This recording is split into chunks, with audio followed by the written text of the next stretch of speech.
Welcome to the Simplify 3D Machining with GibbsCAM webinar. We're going to get started. I'm Tony Ledbetter and I will be your presenter for today. GibbsCAM Advanced 3D Machining provides extremely efficient gouge-free toolpaths on solid or surface models with an interface that is both easy to learn and use. Unlike competitive products, constraint surfaces do not have to be selected, as all unselected areas of the solid model are automatically treated as constraints. Likewise, rarely is geometry ever needed to constrain toolpaths, as advanced 3D machining offers 6 different boundary types combined with 3 different boundary styles. GibbsCAM Advanced 3D Machining consists of 4 major process groups: Advanced 3D Machining, Surface Machining, Plunge Roughing, and Rotary Roughing.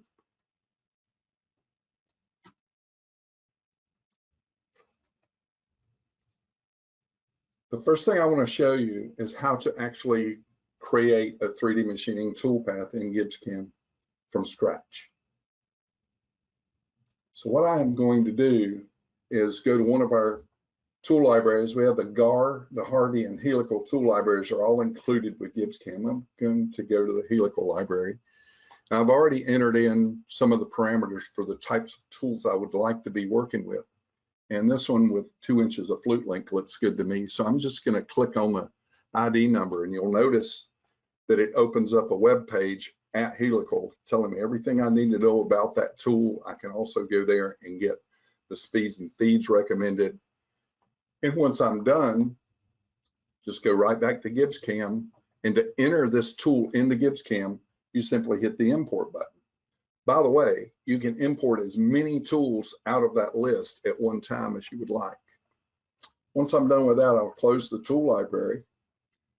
And to do machining for 3D parts is just like any other machining process in Gibbs. You simply drag a tool to an open process area. It opens up only the applicable processes. In this case, I'm going to select Advanced 3D, and we're going to do pocketing. Typically, you only need to enter a few values, like your clearance values, and perhaps alt-click on the surface you want to machine down to. At that point, I can usually just hit Restore Defaults, and the system will select proper parameters for machining this part. Then I can hit the Do It button on that process, or this Do It button, or I can right mouse click anywhere on the screen and hit Do It. As I'm doing that, you'll notice I've got a process window showing me what the progress of this is, and it's already done at 100%. I'm going to switch here to OpSim to show you what this is doing. This is the process we just built.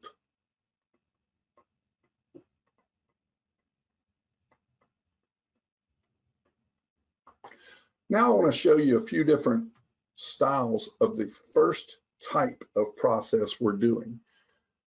There are 14 different processes in advanced 3D machining. There are 6 in surface machining, and then we've also got plunge roughing and rotary rough.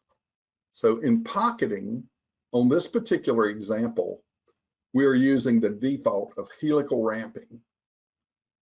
If I show you what the rendering is doing on that, just rewind here. You will notice that it makes helical moves into each area instead of plunging in the material. This is very handy, especially if the part's nested way down inside the vise and you don't want to, violate surrounding fixtures. So this is helical ramping. This next process is the exact same things, except under advanced settings, it's changed to profile ramping. And you will notice on this one,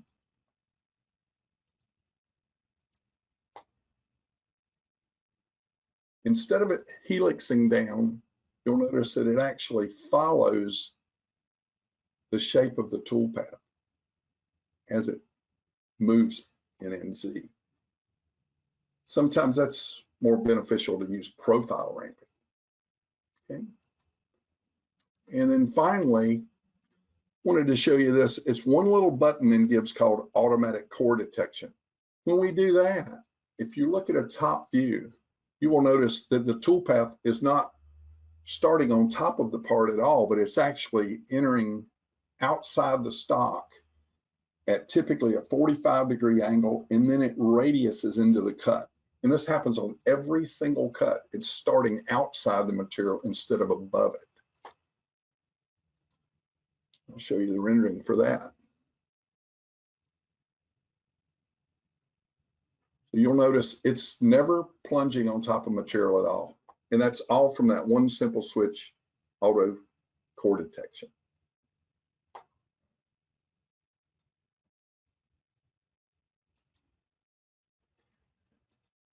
The next example I want to show you is called pocketing with core detection.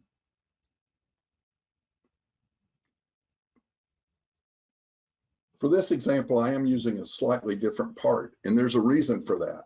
Pocketing with core detection is really designed for machining what I call thin wall parts. It's where you've got a very tall wall that's very thin, and if you were to try to rough that entire part all the way down and then finish it, your finish cut would typically either pull the wall into the part or push it away from the tool, and you just wouldn't get a good part at all.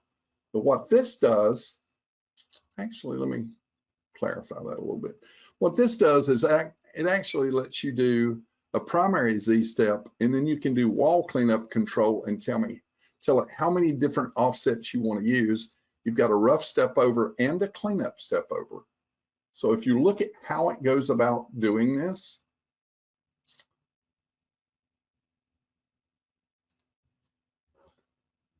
you'll see that it actually cuts a rough cut, and then it cuts, you know what, let me switch to a front view for this. You'll notice it does one major rough cut, and then after it does that rough cut, it goes back and finishes down to that Z level, so that you're never gonna have to finish the part while it's not already being supported by the rest of the part in the stock below it. So anytime you're cutting thin wall parts, my recommendation is use pocketing with core detection. The next example we're going to use is adaptive pocketing. In adaptive pocketing, and in this case, we're going to go back to the part we were using previously. Adaptive pocketing looks very much like a volume mill toolpath, but it really isn't exactly the same. It does use circular motion to remove material, but I've actually got GibbsCAM set up here now for feed rate toolpath mode. So all of the cuts that you see in a magenta color are at a moderate feed rate, and all that you see in red are the rapid moves. So you'll notice everything is at the same feed rate. Let me show you this one real quick. So this is adaptive, and the toolpaths do look very similar. Let me slow it down just a little bit for you. The toolpaths do look very similar to a volume mill style path, but I want to show you there's two big differences. One of those, I'm going to switch now to the volume mill toolpath. And you'll notice with volume mill that the colors are constantly changing. Volume mill, when you create a volume mill roughing toolpath, you're using more of the flute first and then working your way back up the part. But as it goes into the material, it's always maintaining a constant chip load, which means your cutting tools are going to last longer, it's easier on your machine, and it improves cycle time. So let's look at this volume mill path now. You'll notice it also helixed to the very bottom first so it could use all the flute that it possibly could. And notice how this first depth of cut is much deeper than the first depth of cut we're using adaptive.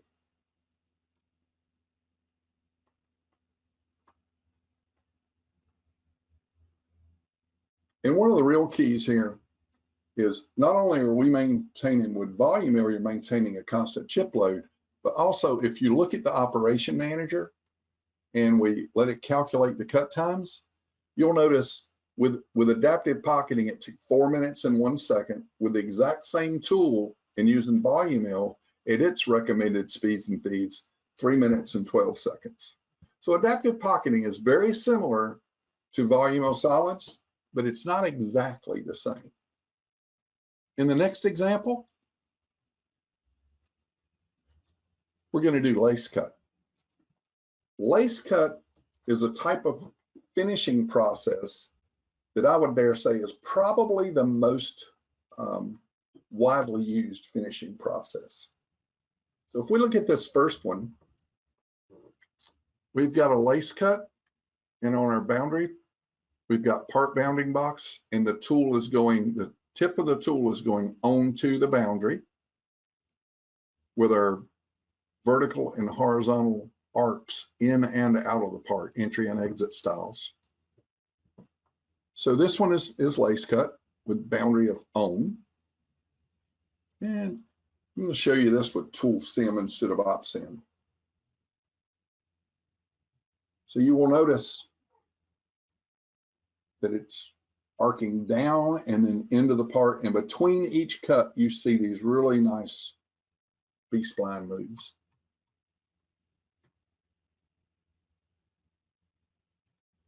This next process, all we've done different here is told it on the boundary page, we told it to go to the boundary. So if you'll notice, the tip of the tool is now offset in by the radius of the tool. So that's where the toolpath's going. Again, just to make that clear for you, on the boundary page, actually let me double click that one. On the boundary page, it's set to, not on. On this next operation we're doing, it's set to past. So if we rewind and then play, you'll notice now the tip of the tool is going past the boundary by the radius of the tool. I would mention you can also put an extra offset of a positive or negative value to any of these selections with a value up to and including the tool radius.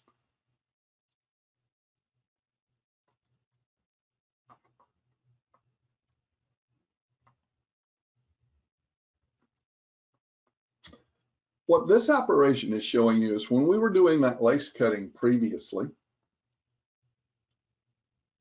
and if I just rewind to show you again, you'll notice the step over appears to be real wide here when you're on the vertical surfaces of the part. So that probably would leave a lot more material than you would like. What this next process does, if we look at our surfaces page under advanced settings, we're telling it to do cross machining with the same step over that we did the original lace cut. So what it does is it automatically machines only the areas where, because of the contact angle of the tool, you were leaving an excess amount of material. It automatically goes in and cleans all that up for you. Next one I want to show you is Radial. Radial lets you, on that advanced settings page, once you set it to Radial, you can give it a center point, a starting and ending angle, and a minimum and maximum radius, and it will constrain the toolpath and direct it by those values. That's Radial.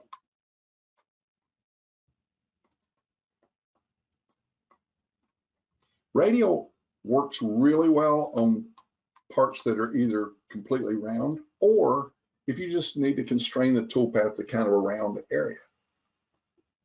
And then this next one, we're actually going to show you two things here. This is now set to spiral with the same settings that we were using before, but instead of radial, it's set to spiral.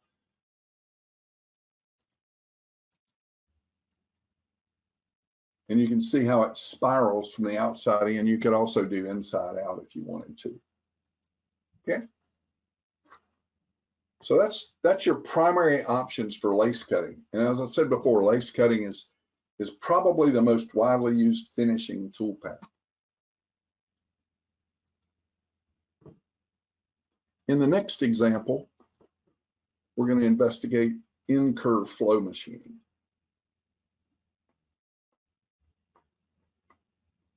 In Incur Flow, what I've done here is extracted 4 different connected profiles that actually intersect at exact points in space, and I'm going to be using that geometry to direct the toolpath. If I double click this first operation,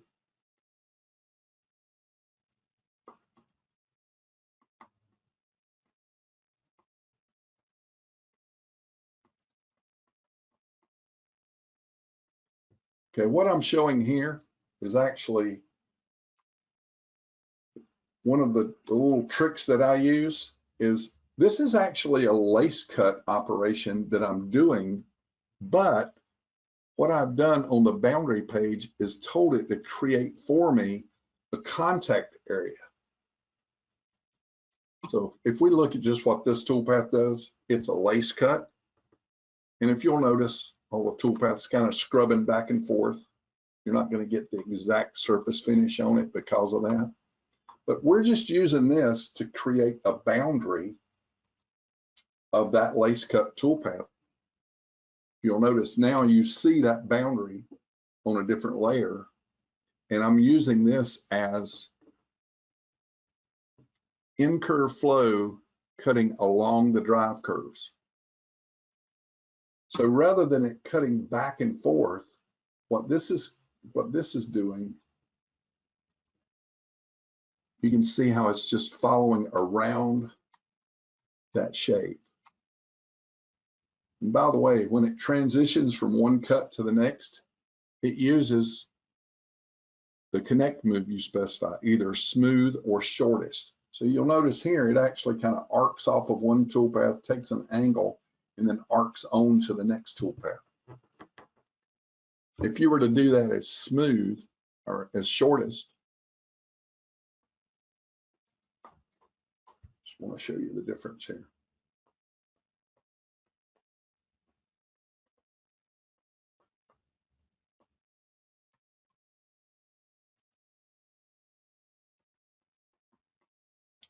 You'll notice in shortest move, it simply connects each cut with a straight line.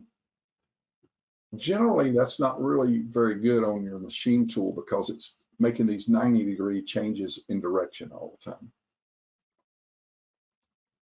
The next thing we're going to look at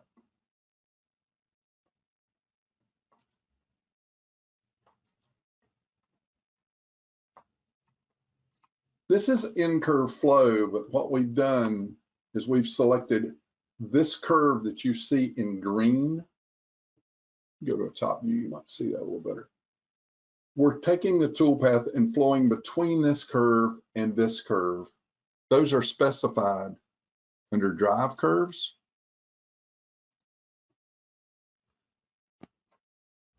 Sometimes that doesn't give you exactly the control you want because you'll notice it's just connecting the end of those curves with basically a straight line.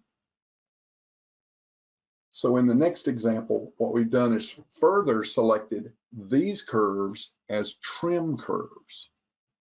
So now the toolpath flows not only back and forth between these, but along those trim curves as well.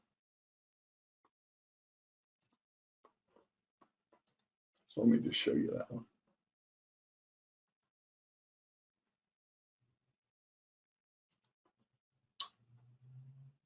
Notice from a top view how it's just really nicely just went back and forth between the drive curves, but yet it trimmed it with the trim curves.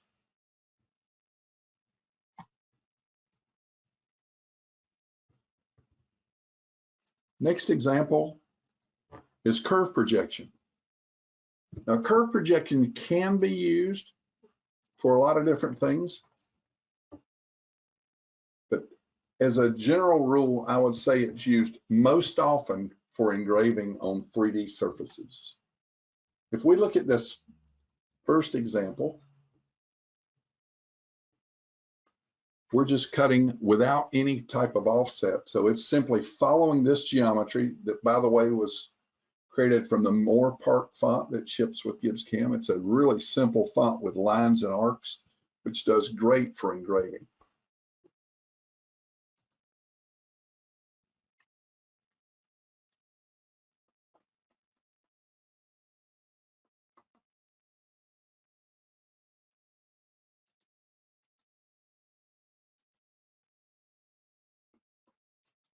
So this is the single.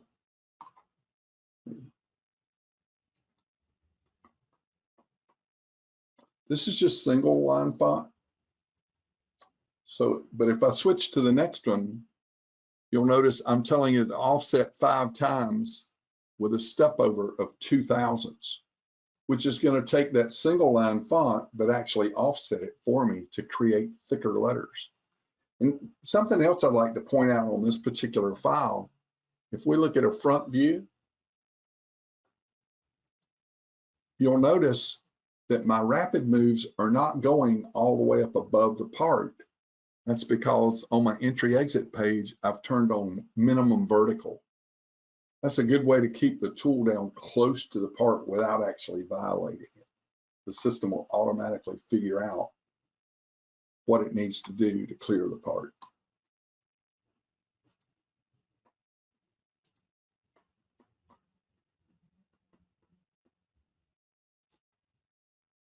So if you'll notice on this one, it offsets 5 times to the outside and 5 times to the inside to give us a much wider, thicker letter, even though the geometry we are using is just single line font. That's curve projection. And like I said, it can be used for other things, but primarily most users use it for engraving. Contouring. In GibbsCAM Advanced 3D Machining, contour process is similar to what others might refer to as constant Z-level finishing. If I show you this one here, we've got our parameters set with a 25,000 Z step, and we're just doing a constant step down of 25 thousandths. But I have additionally specified with hit flats, I alt-clicked this flat area as well as this flat area, so that it would make sure that even if it wasn't evenly divisible by 25 thousandths, it would take a pass at those Z levels. So let's take a look at that real quick. This is constant, this is contour cutting with a constant Z level. You'll notice by doing constant Z level, your step overs appear to be very wide here where the part's nearly flat. The next example is going to still be constant, but instead of doing, you can see these smooth step overs like we referred to earlier. In this next example, instead of doing smooth or depth first, we're going to do a helical sorting style. So what helical does, you'll notice you don't see that step over now because it's truly doing a helical move all the way around that part. Next example is instead of doing a constant Z step, we're going to do an adaptive. That's on your options page. We're going to do adaptive, and this is where you can specify minimum step downs with precision and also a maximum profile difference. I usually tell customers to set that the same as your Z step here, and you'll get pretty smooth toolpaths by doing that. So let's just rewind and play this one. And you'll notice now, by doing an adaptive Z level, it's cleaning these areas up much better. This next one I'm going to show you is exactly the same thing. And just instead of doing this smooth step down, we're going to do helical.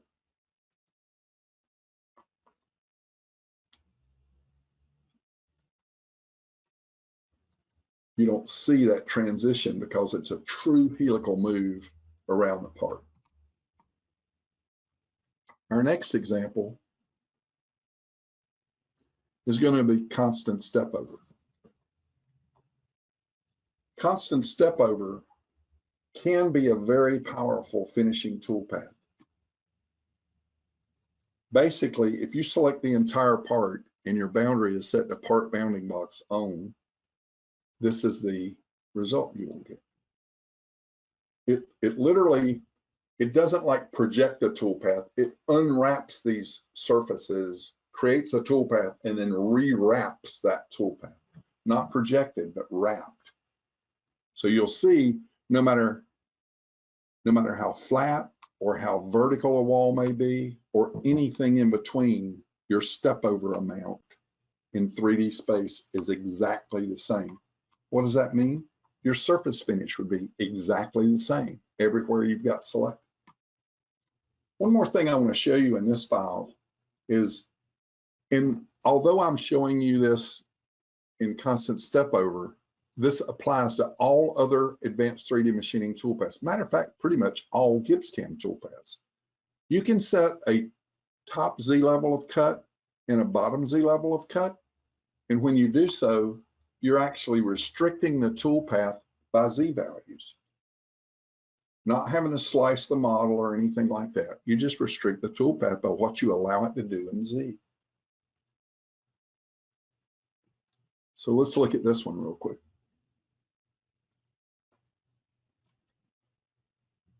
Notice it starts at the Z level I specified and it finishes at the Z level I specified. I didn't have to use any containment geometry or slice the solid into different Z levels. Just as in all other processes in Gibbs, you're just setting the top and bottom limits, Z limits. Next, we're going to look at flats cut. And while this is an advanced 3D machining toolpath, I've seen a lot of customers actually use this even on production parts when there's a lot of different Z values in the part. What flats cut does is if you pick the solid, it looks at the top number and the bottom number, and it creates toolpaths on any surfaces that are parallel to your coordinate system. It creates finishing toolpaths that are fully gouge protected and all that. So let's just look at, but one thing I'll point out, if you use the exact number of this, it will not do a toolpath on that surface. So let's just look at OpSim for a second. So in that case, it simply created as much flat as it could with that flat tool. But if you wanted to machine this surface as well, I just want to point out to you that you would need to set this Z value slightly below that surface. If we rewind and play this one, by setting that Z just 1,000 or so deeper, it actually cuts that flat as well.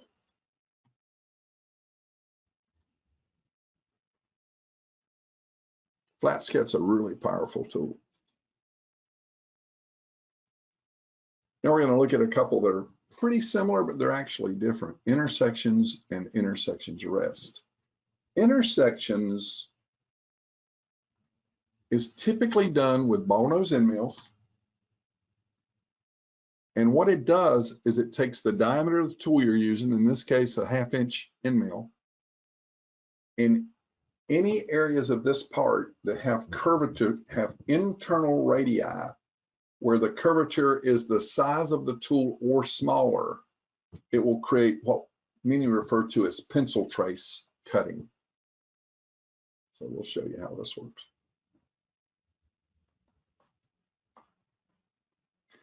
And again, you will notice we're arcing in Z and also in X and Y and making these cuts and doing all these rapid moves between parts.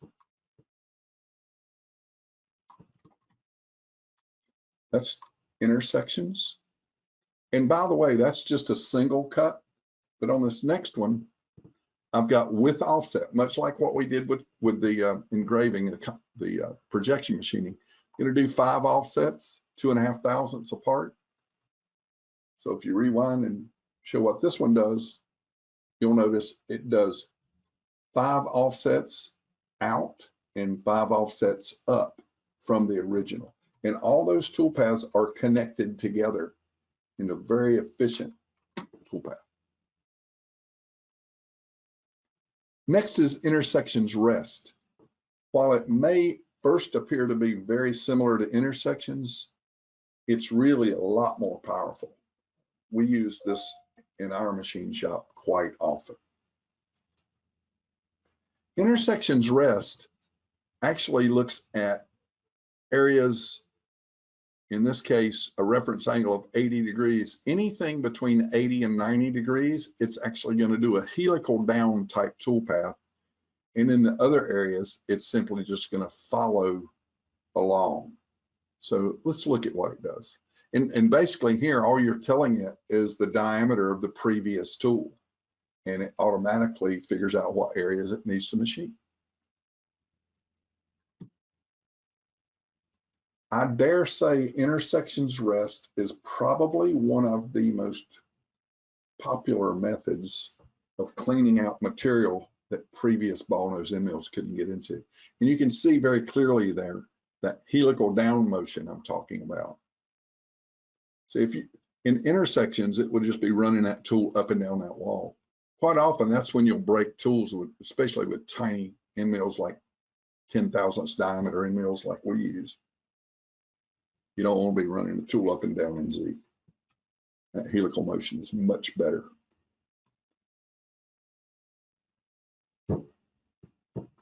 Okay, so that's intersections rest. Next thing we're going to look at is steep shallow cut. And I would dare say that most mold shops that cut very large molds, like the size of these giant TV screens or the back of a UPS truck, something like that, they use this style of toolpath for finishing. It's called steep shallow cut. And in this case, we're looking at anything between 0 to 30 degrees, we're treating as a shallow area, and anything that's steeper than that, we treat it as a steep area. So we're going to do a Z step and a step over of the same, but what you'll notice is it actually like does, you remember when we did the contour, which was like planar Z finishing? This combines that with constant step over in the flat areas. So basically you're doing Z level contouring in these areas, and you're doing constant step over in the flat areas, and it ties it all together. It makes a really nice toolpath. Calculation time on this one is a little bit longer than it is on the other.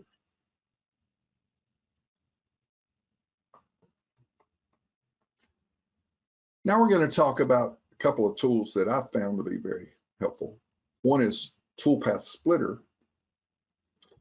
Toolpath splitter can be used for a number of things.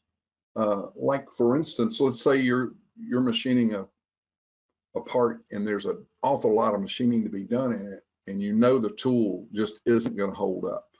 Well, in that case, you could define multiple tools that are identical, and when you do your first machining process, in this case we're doing pocketing all the way down here, and then these other processes, all they have is toolpath splitter. So since this is pocketing, I just want to show you what it's doing. Let me rewind that. It's going to cut the first Z level with tool number 1, and then switch over to tool 2, and then tool 3, and then tool 4. The thing that's kind of amazing to me is how close the cycle times are on these. If I go to my operation manager and tell it to calculate the times, you'll notice a minute 48, a minute 46, a minute 41, and a minute 49. You might ask, well, why is that a little different? It's because toolpath splitter will always, in this case, finish one Z level with one tool before it switches to the next one. So the cycle times will vary a little bit, but as you noticed, it doesn't very much. So that's one application, is with pocketing. I have another application I want to show you for toolpath splitter.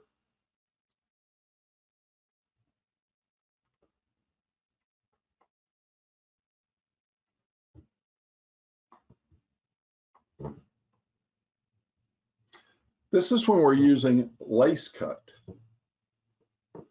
And again, the first process is a lace cut, but the next ones are all just set to toolpath splitter. That's the only thing it'll let you set. Once you set it to toolpath splitter, it just says, I'm splitting the toolpath for you. And again, if you look at how this cuts,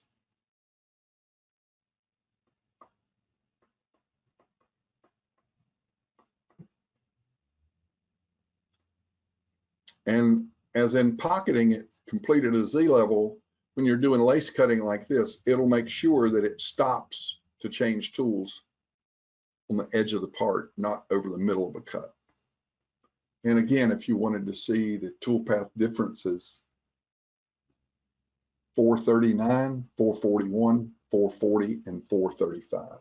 Very similar to cycle times. This is also handy if you've got a machine that has a limited amount of memory. You could do this and post the code for different operations so you could break your file up automatically, not have to do that in an editor. Next example, and actually this is the last example of advanced 3D machining processes, is tool holder gouge checker. What tool holder gouge checker does is, in this particular case, this first tool, you'll see I've only got sticking out about 400 thousandths. The next tool, 800. The next tool, 1.2. And the next tool, 1.6. So what tool holder gouge checker does, similar to what we were doing with the toolpath splitter, is it's automatically moving the toolpath away from the part when it sees that the holder is going to hit. And then the subsequent processes will come in and only cut what's remaining without cutting any air. You'll notice each tool just gets closer and closer to the part. That's tool holder gouge checker. That's all of the advanced 3D machining processes. Now we're going to look at some of the surface machining processes from SolidSurfacer.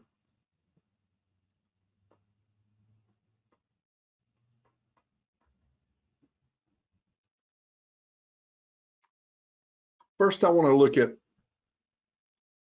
on our options page, this is constant Z rough, also cutting the surfaces.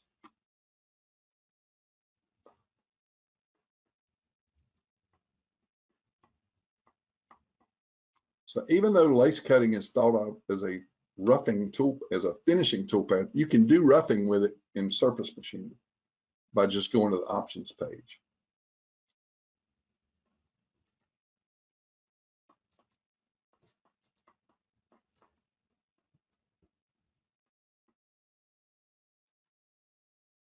The next one is also a style of roughing on the options page, but it's Z surfaces offset rough with constant Z shift.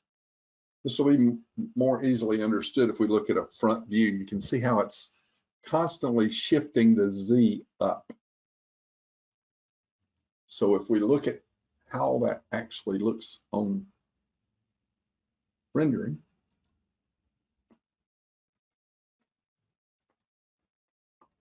you can see how it just took the final toolpath and just kind of shifted it up.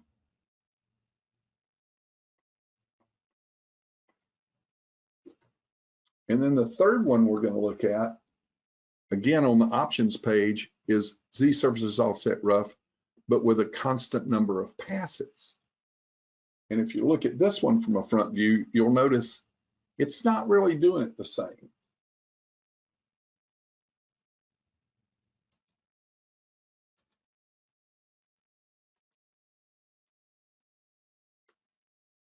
Instead of shifting up constantly in Z, it's almost like it shifts it outward in X and Y. So those first three are just different ways you can use lace cutting in the SolidSurfacer toolpaths to create roughing cuts.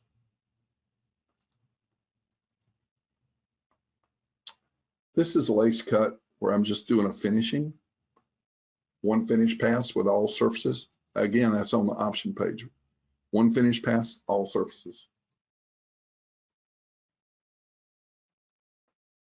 And for this one, I'm actually going to switch from OpSim back to ToolSim.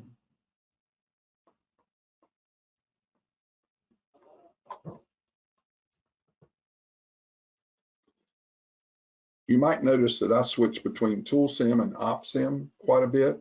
I also switch between those two and MachineSim quite a bit, depending on what it is I really want to see. Okay.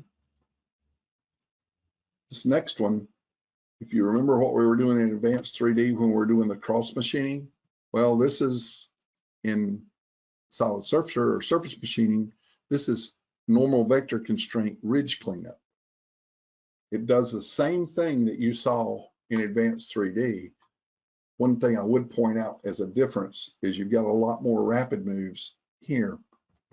In Advanced 3D, it connected all the toolpaths together.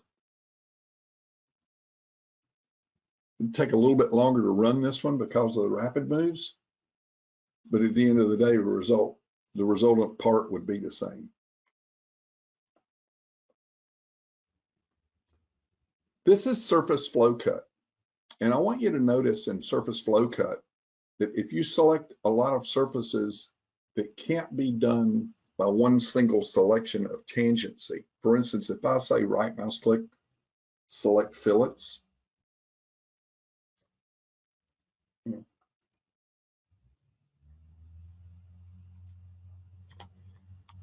it knows that the endpoints of these fillets are the same.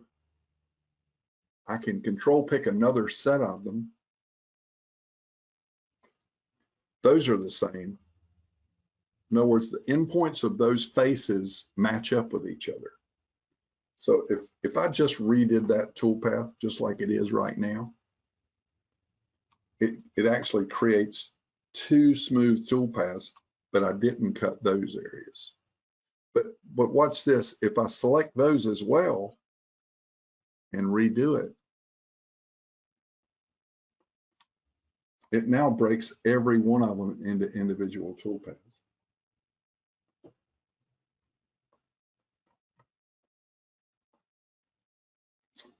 Another way of doing it would be to do two-curve flow. If you remember Incur Flow, well, two-curve flow works very much like that. I don't have the helical down option that I do in Advanced 3D, but I can still cut that part. One thing you can do here that Advanced 3D will not let you do is you can pick a point in a curve and the solid, and it will generate a toolpath between that point and that curve.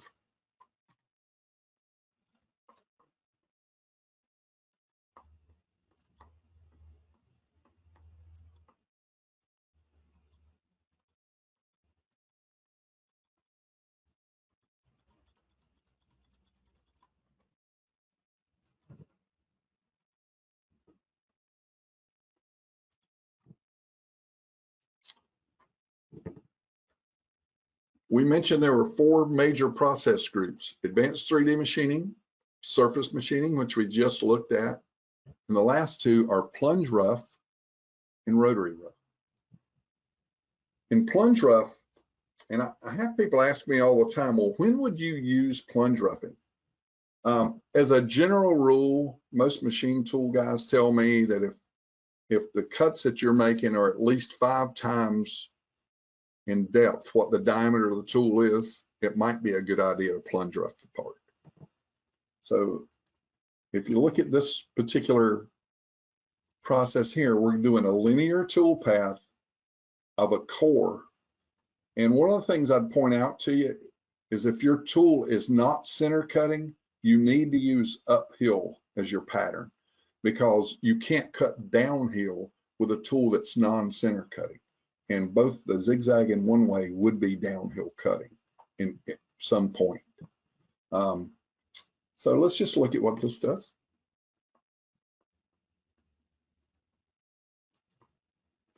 Actually, I'm gonna slow this down just a little bit. This is linear.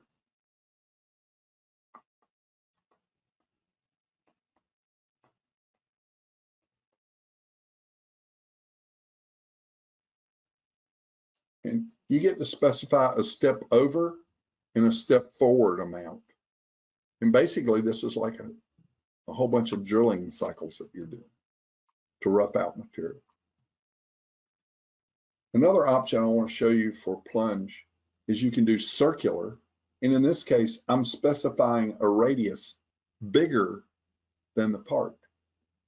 But because I shouldn't close that, because I also have use stock turned on, even though the radius I'm specifying is bigger than the part, use stock will automatically trim it to the stock size.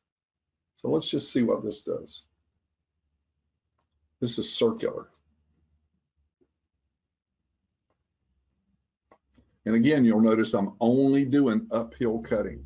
I'm not letting that tool cut in a downhill fashion, because if non-center cutting, that would be a problem. Well, that's all we have. As you can see, GibbsCAM has many different options to create efficient gouge-free toolpaths. I haven't even shown you all of them, but it's an extremely powerful package. Go back to this first file here.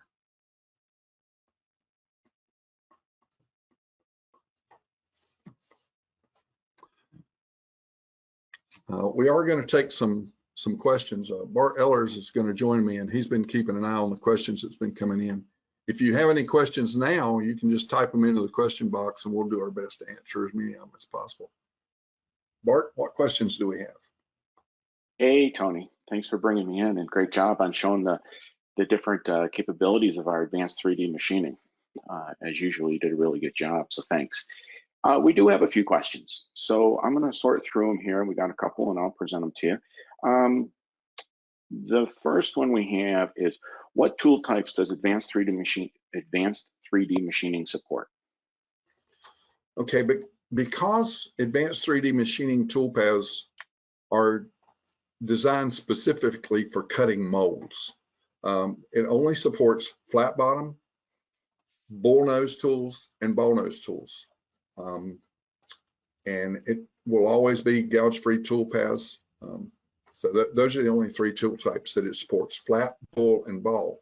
If you need additional support, like being able to undercut things or use other type of tools other than those three tool types, we recommend moving up to the 5-axis module. Okay. Next one. We promote that advanced 3D machining is gouge-free, but are there instances where it will violate the part, or can we force it to violate a part, and when might we want to do that? There's actually two cases that I can think of that advanced 3D machining would violate the part. One is if you have the surface tolerance too loose. Let me see if I can open this up to show this. On this cutting tolerance, if you have too low of a value on your cutting tolerance, it may violate the surface. For instance, if you set that cutting tolerance to 10 thousandths and you were cutting a really tiny little part, it was only maybe an inch across, chances are it's going to violate that solid because of that cutting tolerance. The only other time that I think that it would violate a solid is if you do a negative surface stock amount. But there are times when you might want to do that. For instance, if you were machining an electrode and that electrode was going to be used on an orbiting EDM machine, quite often you would want to use negative surface stock and cut the part smaller, or the electrode smaller, so that you can do that orbiting motion. Okay. Well, I think another time that you might want to do it too, and you showed a very good example of this, is engraving, right? Oh, yeah. If you want to go ahead and force the tool to cut into the part, engraving would be a very typical application for that. So yes. What I like about GibbsCAM is we're going to keep you from violating the part, unless you specifically want to. And then we give you the control to do that. Yep. So next one. Here's a good one. Can you briefly explain the differences between SolidSurfacer and Advanced 3D? Yes, the SolidSurfacer toolpaths are used by most of my customers when they're only cutting one or a small number of surfaces and they want to quickly get a really good toolpath that'll cut that surface in the part for them. It's just much quicker to do it with the SolidSurfacer surface machining toolpaths than it is with Advanced 3D. That's generally, and the other thing is using the surface flow cut in surface machining allows you to cut, as we saw in the example, if you have fillets that lie end to end and you want to cut those in a continual motion without having to use curve geometry or something like that, you can do it with surface flow cut, and there's no process you can do that with in the Advanced 3D machining without using geometry. Well, to just expand on yours a little bit of background for people that aren't aware. So GibbsCAM has two 3D machining toolpath engines. The first one was called SolidSurfacer. And as Tony said, that was intended for very quick, very easy, very simple to use 3D toolpath. And it remains that way today. It's very simple to use and it generates good toolpath. Then we came out with the Advanced 3D machining toolpath that, as Tony has illustrated here, gives you far greater control, more options, and you can do far more complex cutting strategies with that advanced engine. So both engines, both 3D toolpath engines, remain in the software. And just to clarify, they aren't separate options. So when you buy our 3D machining, you get both the toolpath engines, SolidSurfacer and Advanced 3D machining. But if you just have a really simple surface you want to cut real quickly, SolidSurfacer toolpath, real quick, real easy, may cut it just fine for you. In addition to that you just mentioned, also Rotary Rough and Plunge Rough are two other processes that come when you purchase Advanced 3D machine. Yeah. Well, I always like to use the tagline for GibbsCAM, simply powerful. So SolidSurfacer, the original toolpath engine, is very simple to use, but then the new Advanced 3D machining toolpath is far more powerful. Absolutely. Yeah. Let's see. Next question. How about this one? If you have GibbsCAM 2.5D solids milling, can you program any 3D surfaces with just the 2.5D solids? You can't create actual 3D toolpaths that move up and down in Z unless you've got the SolidSurfacer Advanced 3D machining option.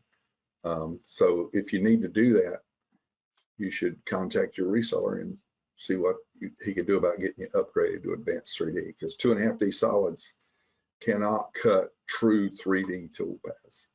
Right, it can't generate X, Y, and Z toolpath all at the same time. Nope. Okay, let's see, we got a couple more here.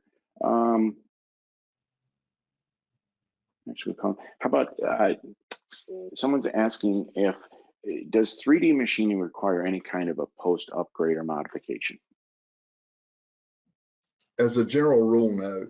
If you have a post that's been running your machine doing contouring, pocketing, all the traditional GibbsCAM type of toolpaths, 2.5D toolpaths, generally I've never seen a post requirement to take advantage of all the things that Advanced 3D machining gives you.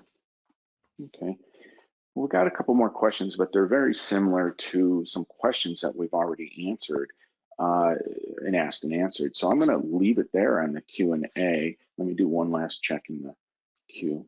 Hold on for just a second.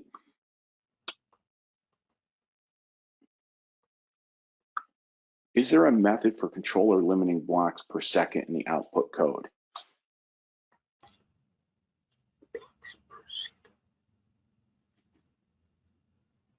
I'm not sure I'm not sure if I understand the question.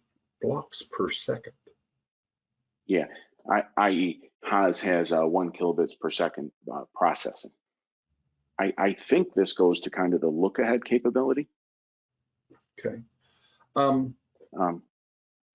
If you're specifically talking about Haas machines or Fanuc controls for that matter, I would point out that, for instance, on the Haas machine, there's a G187 code that's either G187 P1, P2, or P3 that controls the smoothness of toolpath and how fast it runs on the machine.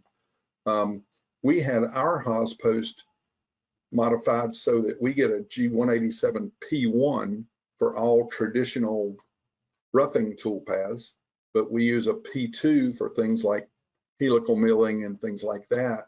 And all 3D toolpaths and all 5-axis simultaneous toolpaths, we use a G187 P3, which is the smoothest. It may take a few minutes longer to run a program in P3, but you get a better looking part. So you can control that with a G187, and the Gibbs Post Department can make it where whatever you specify as the rules, they can make it switch back and forth based on the operation type. We've done that, and it works really, really well. All right. Fanuc has similar things. I don't remember the code right off the top of my head, but Fanuc controls are able to do the same thing. And again, you can have your post modified to do that. All right. Hey, we'll take this one. One last question, because it's actually kind of, there's 2 questions that are similar. And this last question is there any future 5-axis surfacing seminars available? And I'll take that one, Tony. We just did a 5-axis webinar back towards the end of last year. And that webinar was recorded. In order to see it, just simply visit your reseller's YouTube channel, and you should be able to see a recording of not only the 5-axis webinar that we did, which was very good, but all the other webinars that we've done as well. And that answers the follow-on question, which was, where can I find this webinar in the future? Again, it's being recorded. It'll take a couple days, but it'll be posted. Recording of this webinar will be posted to your reseller's YouTube channel. If you don't know how to get to their YouTube channel, reach out to your reseller and they'll gladly show you the way. So for any of the other questions that we didn't get to, we will, the reseller will reach out to you directly and address that question that you have. But I'm gonna go ahead, we're encroaching an hour, so I'm gonna go ahead and wrap this up now and just say thanks for everybody attending. Thanks, Tony, for doing a great job. And we look forward to seeing everybody at our next webinar.